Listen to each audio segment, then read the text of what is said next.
सरस्वती व्यासं ततो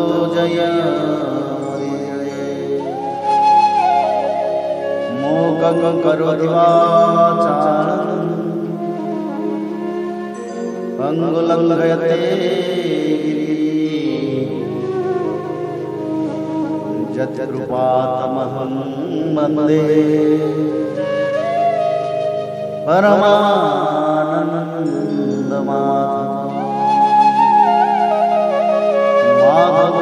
माधवो वाक्यं माधवो हरि परन्ते साधवा नित्यं सकलकार्येषु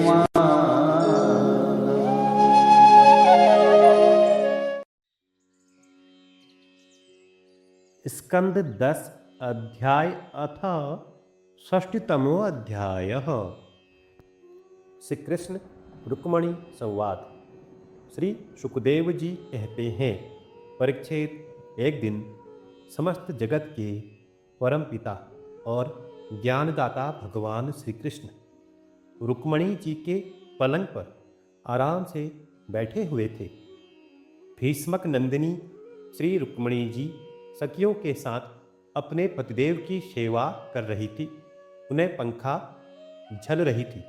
परीक्षित, जो सर्वशक्तिमान भगवान खेल खेल में ही इस जगत की रचना, रक्षा और प्रलय करते हैं, वहीं अजन्मा प्रभु अपनी बनाई हुई धर्म मर्यादाओं की रक्षा करने के लिए यदुवंशियों में अवतीर्ण हुए हैं।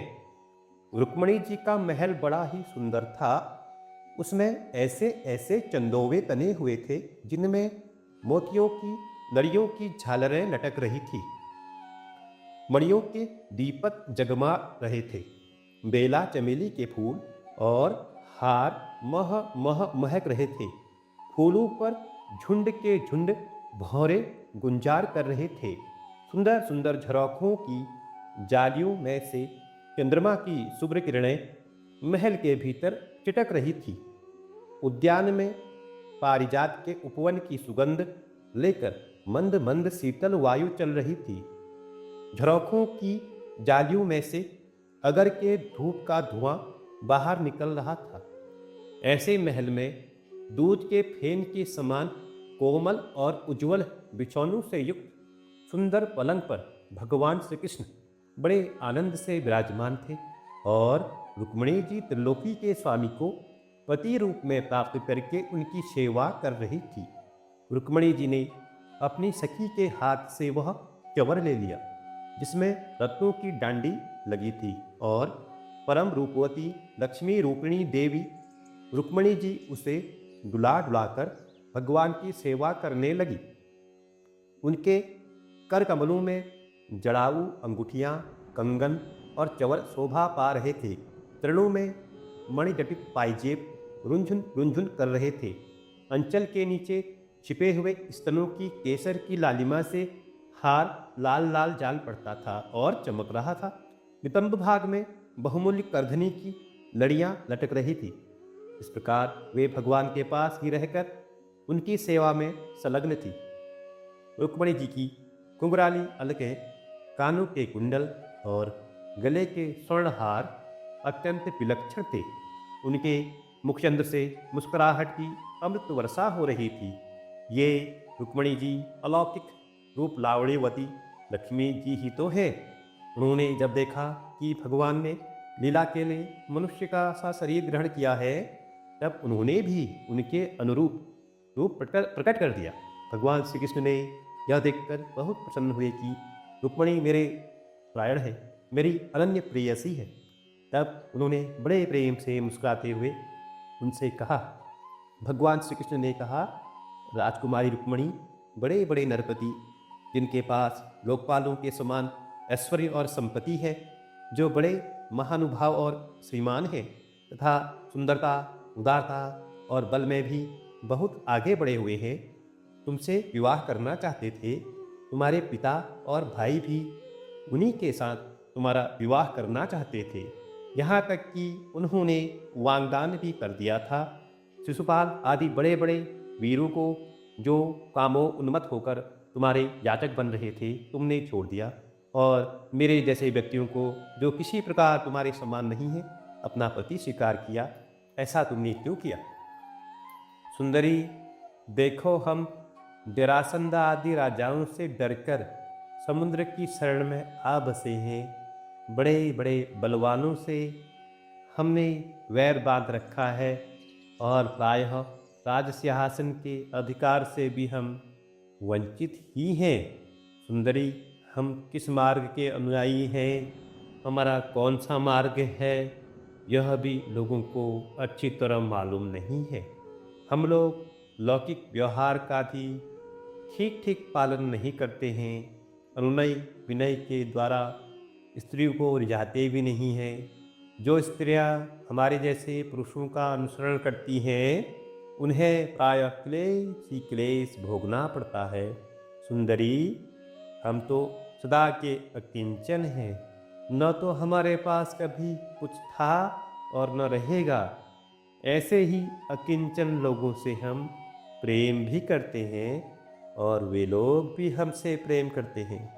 यही कारण है कि अपने को धनी समझने वाले लोग प्रायः हमसे प्रेम नहीं करते, हमारी सेवा नहीं करते। जिनका धन, कुल, ऐश्वर्य, सौंदर्य और आय अपने समान होती है उन्हीं से विवाह और मित्रता का संबंध करना चाहिए। जो अपने से श्रेष्ठ हो या अपने से अधम हो उनसे विवाह नहीं करना चाहिए। विदर्भ राजकुमारी, तुमने अपनी अदूरदर्शिता के कारण इन बातों का विचार नहीं किया और बिना जाने बूझे भिक्षुकों से मेरी झूठी प्रशंसा सुनकर मुझ गुणहीन को आपने वर्ण कर लिया। अब भी कुछ नहीं बिगड़ा है, तुम अपने अनुरूप किसी श्रेष्ठ क्षत्रिय को वर्ण कर लो, जिसके द्वारा तुम्हारी इस लोक में और परलोक की सारी सारी आशाएं, अभिलाषाएं पूरी हो सकेंगी। सुंदरी, तुम जानती ही हो कि शिशुपाल, साल्व, जरासंध, दंतवक्त आदि नरपति और तुम्हारा बड़ा भाई रुक्मी सभी मुझसे द्वेष करते थे।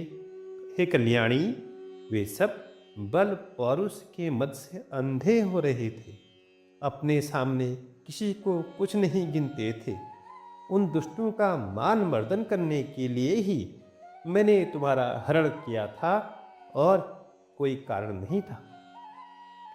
निश्चय ही हम उदासीन हैं, हम स्त्री, संतान और धन के लोलुप नहीं हैं।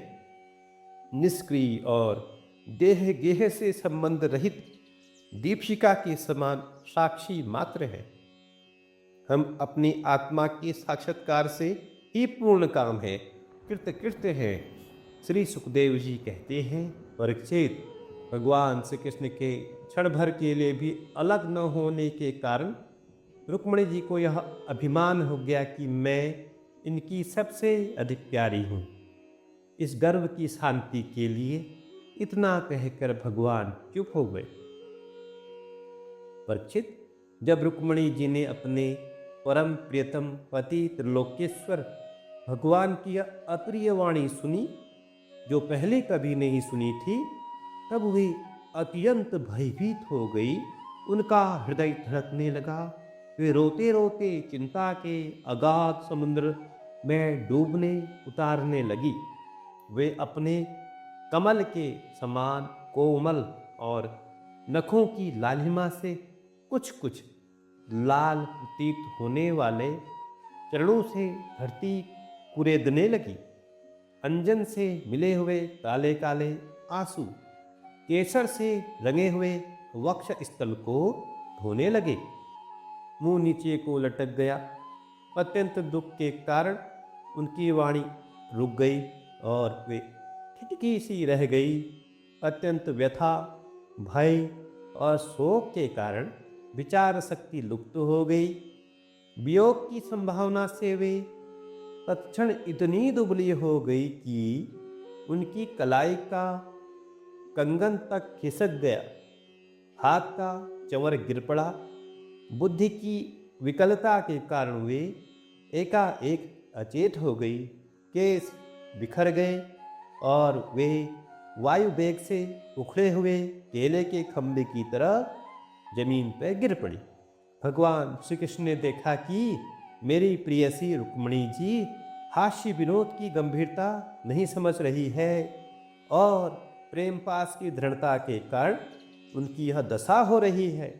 स्वभावतः ही परम कारुणिक भगवान श्री कृष्ण का हृदय उनके प्रति करुणा से भर गया। 4 भुजाओं वाले वे भगवान उसी समय पलंग से उतर पड़े और रुक्मिणी जी को उठा लिया और उनके खुले हुए केश पाशों को बांधकर अपने शीतल कर कमलों से उनका मुंह पोंछ दिया।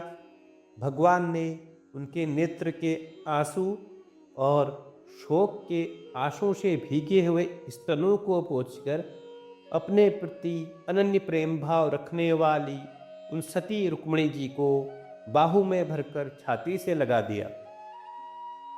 भगवान श्री कृष्ण समझाने बुझाने में बड़े कुशल और अपने प्रेमी भक्तों के एकमात्र आश्रय हैं।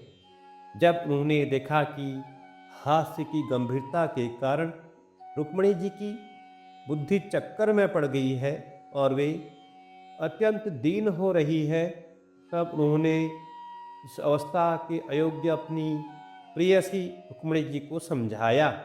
भगवान श्री कृष्ण ने कहा, विदर्भ नंदिनी, तुम मुझसे बुरा मत मानना, मुझसे रूठना नहीं। मैं जानता हूँ कि तुम एकमात्र मेरे ही परायण हो। मेरी प्रिय सहचरी, तुम्हारी प्रेम भरी बात सुनने के लिए ही मैंने हंसी हंसी में यह छलना किया था। मैं देखना चाहता था कि मेरे यूँ कहने पर तुम लाल लाल होठ प्रणय कोप से किस प्रकार फड़कने लगते हैं। तुम्हारे कटाक्ष पूर्वक देखने से नेत्र में कैसी लाली छा जाती है और भौहें चढ़ जाने के कारण तुम्हारा मुंह कैसा सुंदर लगता है। मेरी परम प्रिय सुंदरी, घर के काम धंधों में रात दिन लगे रहने वाले गृहस्थों के लिए घर गृहस्थी में इतना ही तो परम लाभ है कि अपनी प्रिय अर्धांगिनी के साथ हास परिहास करते हुए कुछ घड़ियां सुख से बिता ली जाती हैं। श्री सुखदेव जी कहते हैं, राजन, जब भगवान श्री कृष्ण ने अपनी प्राण प्रिया को इस प्रकार समझाया बुझाया, तब उन्हें इस बात का विश्वास हो गया कि मेरे प्रियतम ने केवल परिहास में ही ऐसा कहा था। अब उनके हृदय में यह भय डर जाता रहा कि प्यारे हमें छोड़ देंगे। परीक्षित अब एक लज्जापूर्वक हास्य और प्रेम पूर्ण मधुर चितवन से पुरुष भूषण भगवान श्री कृष्ण का मुख अरविंद निरखती हुई उनसे कहने लगी। रुक्मिणी जी ने कहा, कमल नयन, आपका यह कहना ठीक है कि ऐश्वर्य आदि समस्त गुणों से युक्त अनंत भगवान के अनुरूप मैं नहीं हूँ। आपकी समानता मैं किसी प्रकार नहीं कर सकती। कहाँ तो अपनी अखंड महिमा में स्थित तीनों गुणों के स्वामी तथा ब्रह्मा आदि देवताओं से सेवित आप भगवान, और कहाँ 3 गुणों के अनुसार स्वभाव रखने वाली गुणमयी प्रकृति मैं, जिसकी सेवा कामनाओं के पीछे भटकने वाले अज्ञानी लोग ही करते हैं। भला मैं आपके समान तब हो सकती हूँ। हे स्वामी, आपका यह कहना भी ठीक ही है कि आप राजाओं के भय से समुद्र में आ छिपे हैं, परंतु राजा शब्द का अर्थ पृथ्वी के राजा नहीं, तीनों गुणरूप राजा हैं। मानो आप उन्हीं के भय से अंतःकरण रूप समुद्र में चैतन्य घन अनुभूति स्वरूप आत्मा के रूप में विराजमान रहते हैं। इसमें संदेह नहीं कि आप राजाओं से बैर रखते हैं, परंतु वे राजा कौन हैं? यही अपनी दुष्ट इंद्रियां हैं। इनमें तो आपका बैर है ही, और प्रभु आप राज सिंहासन से रहित हैं, जो अभी ठीक ही है, क्योंकि आपके चरणों की सेवा करने वालों ने भी राजा के पद को घोर अज्ञान अंधकार समझकर दूर से ही दुत्कार रखा है। फिर आपके लिए तो कहना ही क्या है। आप कहते हैं हमारा मार्ग स्पष्ट नहीं है और हम लौकिक पुरुषों जैसा आचरण भी नहीं करते। यह बात भी निसंदेह सत्य है, क्योंकि जो ऋषि मुनि आपके पद्मों का मकरंद रस सेवन करते हैं उनका मार्ग भी अस्पष्ट रहता है और विषयों में उलझे हुए नर पशु उसका अनुमान भी नहीं लगा सकते। और हे अनंत, आपके मार्ग पर चलने वाले आपके भक्तों की भी चेष्टाएं जब प्राय अलौकिक ही होती हैं, तब समस्त शक्तियों और ऐश्वर्यों के आश्रय आपकी चेष्टाएं अलौकिक हो, इसमें तो कहना ही क्या है। आपने अपने को अकिंचन बतलाया है, परंतु आपकी अकिंचनता दरिद्रता नहीं है। उसका अर्थ यह है कि आपके अतिरिक्त और कोई वस्तु न होने के कारण आप ही सब कुछ हैं। आपके पास रखने के लिए कुछ नहीं है, परंतु जिन ब्रह्मा आदि देवताओं की पूजा सब लोग करते हैं, भेंट देते हैं, वे ही लोग आपकी पूजा करते हैं। आप उनके प्यारे हैं और वे आपके प्यारे हैं। आपका यह कहना भी सर्वथा उचित है कि धनाढ़ लोग मेरा भजन नहीं करते। जो लोग अपनी धनाढ़ता के अभिमान से अंधे हो रहे हैं और इंद्रियों को तृप्त करने में ही लगे रहते हैं, वे न तो आपका भजन सेवन ही करते हैं और न तो यह जानते हैं कि आप मृत्यु के रूप में उनके सिर पर सवार हैं। जगत में जीव के लिए जितने भी वांछनीय पदार्थ हैं, धर्म अर्थ काम मोक्ष, उन सब के रूप में आप ही प्रकट हैं। आप समस्त वृत्तियों, प्रवृत्तियों, साधनों, सिद्धियों और साध्यों के फलस्वरूप है। विचारशील पुरुष आपको प्राप्त करने के लिए सब कुछ छोड़ देते हैं। भगवान, उन्हीं विवेकी पुरुषों का आपके साथ संबंध होना चाहिए। जो लोग स्त्री पुरुष के सहवास से प्राप्त होने वाले सुख या दुख के वशीभूत हैं, वे कदापि आपका संबंध प्राप्त करने के योग्य नहीं हैं।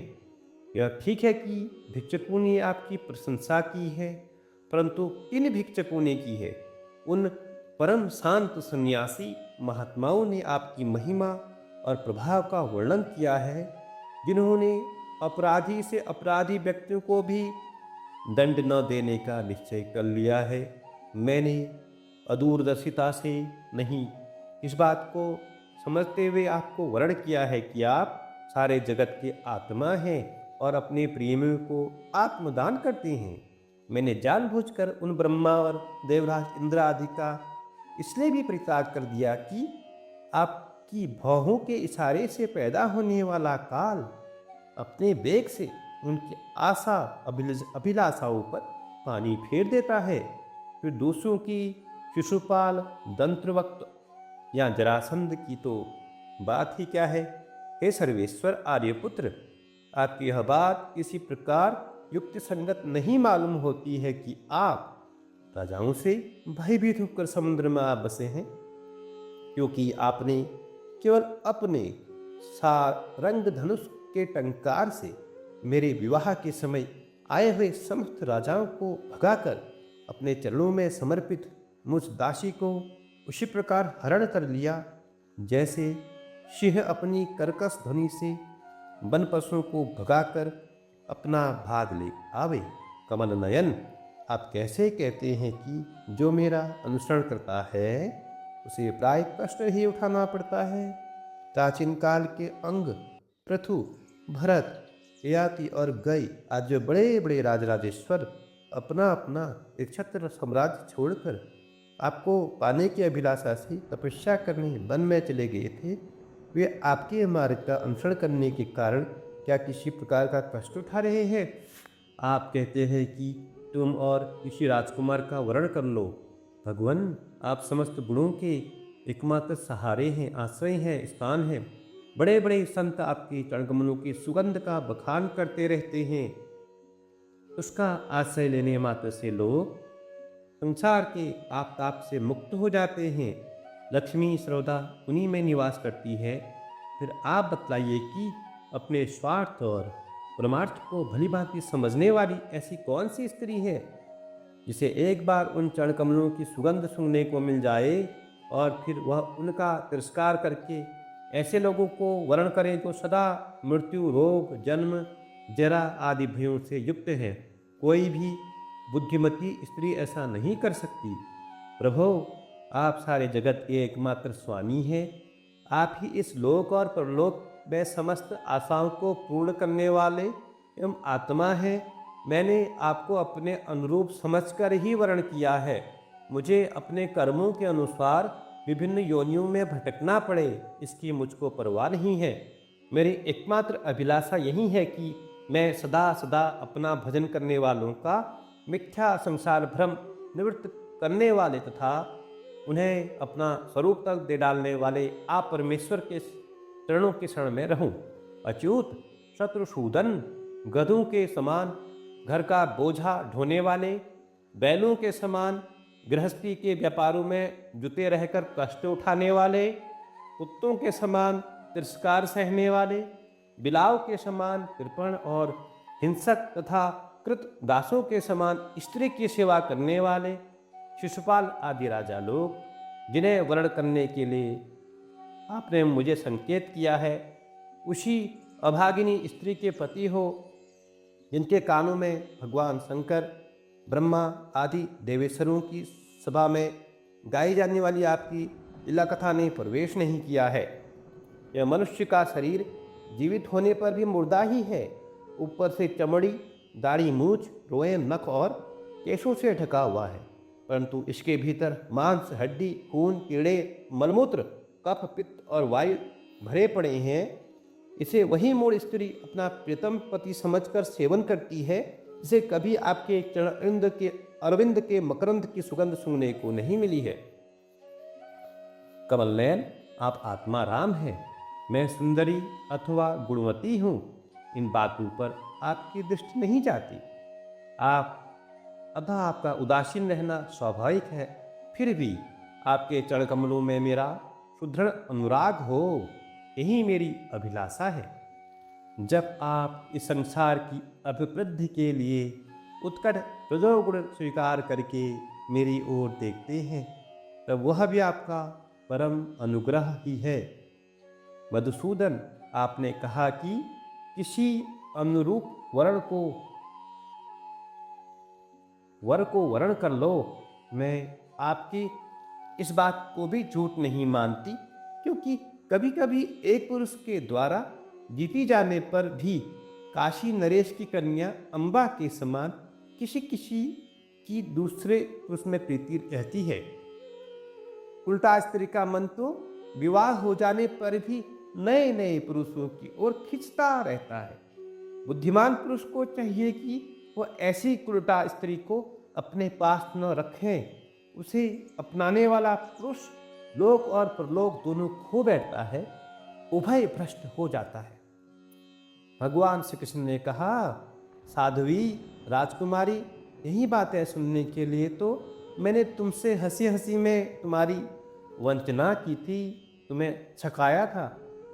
तुमने मेरे वचनों की जैसी व्याख्या की है वह अक्षरशः सत्य है। सुंदरी, तुम मेरी अनन्य प्रेयसी हो, मेरे प्रति तुम्हारा अनन्य प्रेम है। तुम मुझसे जो जो अभिलाषाएं करती हो वे तो तुम्हें सर्वदा सर्वदा सदा प्राप्त ही है। और यह बात भी है कि मुझसे की हुई अभिलाषाएं सांसारिक कामनाओं के समान बंधन में डालने वाली नहीं होती हैं, बल्कि वे समस्त कामनाओं से मुक्त कर देती हैं। पुण्यमयी प्रिय, मैं तुम्हारा पति प्रेम और पातिव्रत भी भली भांति देख लिया है। मैंने उल्टी सीधी बात कहकर तुम्हें विचलित करना चाहा था, परंतु तुम्हारी बुद्धि मुझसे तनिक भी नहीं इधर उधर नहीं हुई। प्रिय, मैं मोक्ष का स्वामी हूँ, लोगों को संसार सागर से पार कराता हूँ। जो सकाम पुरुष अनेक प्रकार के व्रत और तपस्या करके दाम्पत्य जीवन के विषय सुख की अभिलाषा से मेरा भजन करते हैं, वे मेरी माया से मोहित रहते हैं। माननीय प्रिय, मैं मोक्ष तथा संपूर्ण संपदाओं का आश्रय हूँ, अधीश्वर हूँ। मुझ परमात्मा को प्राप्त करके भी जो लोग केवल विषय सुख के साधन संपत्ति ही अभिलाषा करते हैं, मेरी पराभक्ति नहीं चाहते, वे बड़े मंदभागी हैं। क्योंकि विषय सुख तो नरक में और नरक के ही समान सूकर, कुकर आदि योनियों में भी प्राप्त हो सकते हैं, परंतु उन लोगों का मन तो विषयों में ही लगा रहता है, इसलिए उन्हें नरक में जाना भी अच्छा जान पड़ता है। देहेश्वरी प्राण प्रिय, यह बड़े आनंद की बात है कि तुमने अब तक निरंतर संसार बंधन से मुक्त करने वाली मेरी सेवा की है। दुष्ट पुरुष ऐसा कभी नहीं कर सकते। जिन स्त्रियों का चित्त दूषित कामनाओं से भरा हुआ है और जो अपनी इंद्रियों की तृप्ति में ही लगे रहने के कारण अनेकों प्रकार के छल छंद रचती रहती हैं, उनके लिए तो ऐसा करना और भी कठिन है। माननी, मुझे अपने घर भर में तुम्हारे समान प्रेम करने वाली भारिया और कहीं नहीं दिखाई देती, क्योंकि जिस समय तुमने मुझे देखा न था, केवल मेरी प्रशंसा सुनी थी, उस समय भी अपने विवाह में आए हुए गजाओं की उपेक्षा करके ब्राह्मण के द्वारा मेरे पास गुप्त संदेश भेजा था। तुम्हारा हरण करते समय मैंने तुम्हारे भाई को युद्ध में जीतकर उसे विरूप कर दिया था और अनिरुद्ध के विवाहोत्सव में चौसा खेलते समय बलराम जी ने तो उसे मार ही डाला, किंतु हमसे वियोग हो जाने की आशंका से तुमने चुपचाप बहुत सारा दुख सह लिया। मुझसे एक बात भी नहीं कही। तुम्हारे इस गुण से मैं तुम्हारे वश में हो गया हूँ। तुमने मेरी प्राप्ति के लिए दूत के द्वारा अपना गुप्त संदेश भेजा था, परंतु जब तुमने मेरे पहुँचने में कुछ विलंब होता देखा, तब तुम्हें यह सारा संसार सूना दिखने लगा। उस समय तुमने अपना यह सर्वांग सुंदर शरीर कि दूसरे के योग्य न समझकर यह छोड़ने का संकल्प कर लिया था। तुम्हारा यह प्रेम भाव मुझ तुम्हारे ही अंदर रहे, हम इसका बदला नहीं चुका सकते। तुम्हारे इस सर्वोच्च प्रेम भाव का केवल अभिनंदन करते हैं। श्री सुखदेव जी कहते हैं, परीक्षित, जगदीश्वर भगवान श्री कृष्ण आत्मा राम है। जब वे मनुष्यों की सी लीला कर रहे होते हैं, तब उसमें दाम्पत्य प्रेम को बढ़ाने वाला विरोध भरे वार्तालाप भी वे करते रहते हैं और इस प्रकार लक्ष्मी रूपणी रुक्मिणी जी के साथ विहार करते हैं। भगवान श्री कृष्ण समस्त जगत को शिक्षा देने वाले और सर्वव्यापक हैं। वे इसी प्रकार दूसरी पत्नियों के महलों में भी गृहस्थियों के समान रहते हैं और गृहस्थोचित धर्म का पालन करते थे। इति श्रीमद्भागवते महापुराणे पारमहंस्या संहितायां दशम स्कंदे उत्तरार्धे कृष्ण रुक्मिणी संवादो नाम षष्ठीतमोऽध्यायः।